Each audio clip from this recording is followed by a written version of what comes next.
I know what should happen.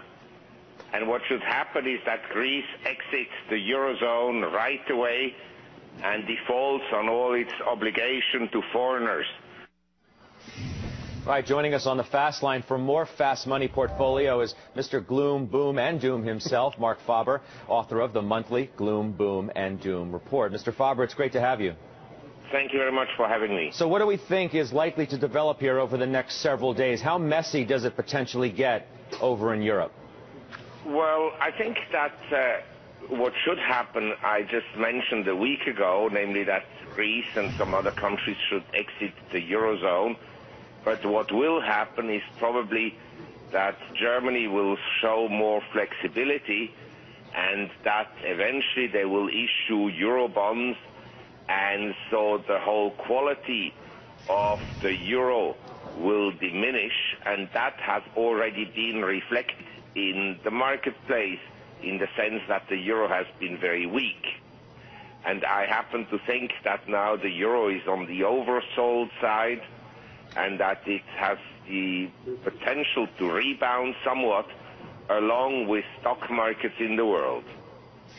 You know, your fellow doomsayer, if you will, Nouriel Roubini, told us a couple of weeks ago that he sees Europe as, in his words, a slow-motion train wreck. Given the news that's starting to develop over there, is the speed of the train wreck in your mind picking up, if you do in fact believe that that would be the case?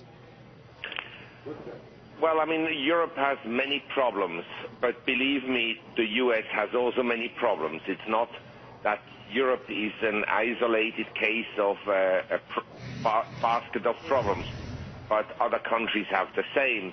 And by the way, as an observer of markets, whenever everybody focuses on just one thing, at the present time, Greece and Europe, maybe there are other issues that are far more important, such as a meaningful slowdown in India and in China. What takes the situation over in Europe to the next more dangerous stage? There's already reports of issues in Spain, regions there, worries about banks. You have the stories about potential bank runs in Greece and perhaps elsewhere. Is that what takes it to the next danger level? Well, I think the next danger level would be an outright default by Greece or maybe and then maybe some other countries. I think that would be a danger level. But as I said, maybe it's better to take the loss now. It would have been better to take the losses 3 years ago, and the longer you postpone it, the more likely you will eventually have a gigantic systemic failure. You know, SocGen was out today saying that a disorderly Greek exit could hit European stocks by 50% or so. For the benefit of our viewers, U.S. traders, U.S. investors, what would the impact to our markets be? Actually, to tell you the truth, I disagree with that. I think the market would be relieved if finally Greece exited the euro and there would be some clarity.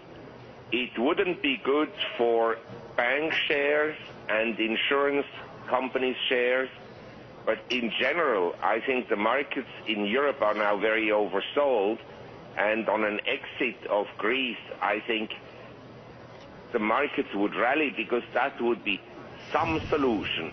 Maybe not the best solution. The best solution would have been never to accept Greece into the Eurozone start with. But it would be some solution, and I think the markets would actually rally. One of my traders has a question for you, Sir John. Marc, welcome to the show again. Love to have you. And you're certainly living up to the name, Gloom, Boom, and Doom. And you cited one of the issues as far as the markets perhaps getting oversold around the world. In particular, if there is an exit for Greece, because that roadmap needs to be made, and I believe they're drawing it up right now. If indeed that happens, I agree with you, sir, that we're going to see a decent rally out of both the euro and markets around the world, because it's a recognition of the simple fact that, as you said, they shouldn't have been in the zone in the first place, and that these debts are too staggering. Would you think that we are closer and closer, perhaps just days away from that sort of a boom rather than the gloom? Yes, I mean, I wouldn't call it a boom, because if I look at the marketplace around the world, there are more and more stocks that are breaking down, in particular economic sensitive stocks, and also stocks that cater to the well-to-do people, like Tiffany and so forth. And when this happens, it tells you that the economy is likely to weaken, and that the huge asset price run from which the well-to-do class has benefited is likely to come to an end with some kind of significant asset deflation. You're not looking for a recession, though, here in the United States, are you?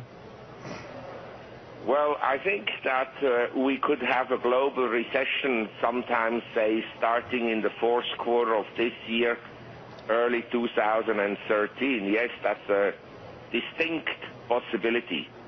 Where would you put it at? If it's on a scale of, say, what, 50% possibility, 1 in 3 chance, where would you rate it? I would rate it at 100% certainty.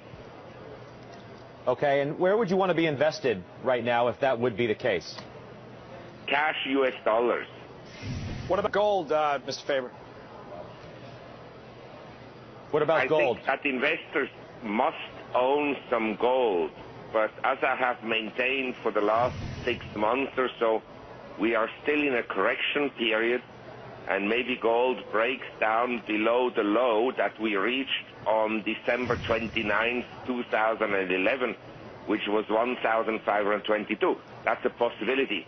But sentiment is now quite negative about gold.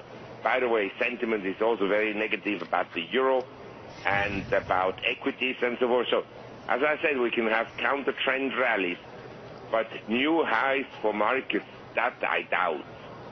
Mr. Faber, it's great having you on the show today. Thanks so much for taking the time to call into the halftime show. Well, it's my pleasure. Thank you very much. We'll talk to you again soon. Marc Faber. Later on, of course, we're going to trade the euro with Jens Nordvig, global head of G10 FX strategy at Nomura, who's making a bold call on that currency. So you'll want to stay tuned, certainly, for that. Steve Weiss, reaction to Faber?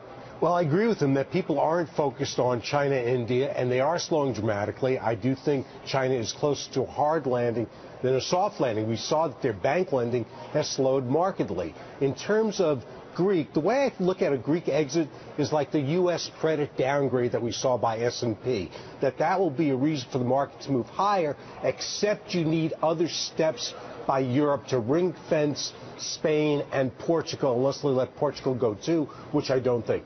What I'm looking for near term is the ECB coming out and ensuring